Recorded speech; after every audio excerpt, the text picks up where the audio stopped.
Revelation, chapter 12.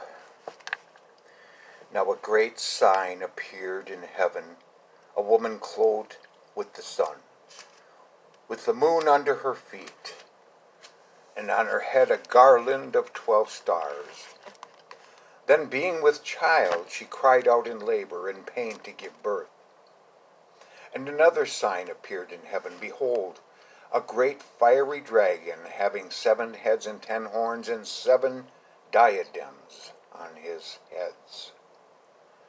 His tail drew 1/3 of the stars of heaven and threw them to the earth. And the dragon stood before the woman who was ready to give birth to devour her child as soon as it was born. She bore a male child who was to rule all nations with a rod of iron. And her child was caught up to God and his throne. Then the woman fled into the wilderness, where she has a place prepared by God, that they should feed her there 1,260 days. And war broke out in heaven. Michael and his angels fought with the dragon, and the dragon and his angels fought. But they did not prevail, nor was a place found for them in heaven any longer. So the great dragon was cast out, that serpent of old called the devil and Satan, who deceives the whole world. He was cast to earth, and his angels were cast out with him. Then I heard a loud voice saying in heaven, Now salvation and strength and kingdom of our God, and the power of his Christ have come.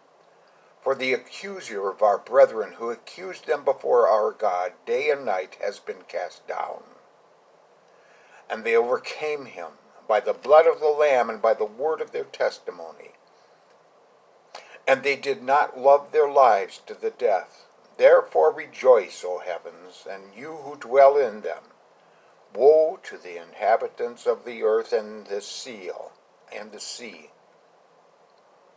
For the devil has come down to you, having great wrath, because he knows that he has a short time. Now when the dragon saw that he had been cast to the earth, he persecuted the woman who gave birth to the male child. But the woman was given 2 wings of a great eagle, that she might fly into the wilderness to her place, where she was nourished for a time and times and a half time from the presence of the serpent. So the serpent spewed water out of its mouth like a flood after the woman, that he might cause her to be carried away by the flood. But the earth helped the woman, and the earth opened its mouth and swallowed up the flood, which the dragon had spewed out of his mouth. And the dragon was engaged with the woman, and he went to make war with the rest of her offspring, who keep the commandments of God and have the testimony of Jesus Christ. And tomorrow, Revelation chapter 13.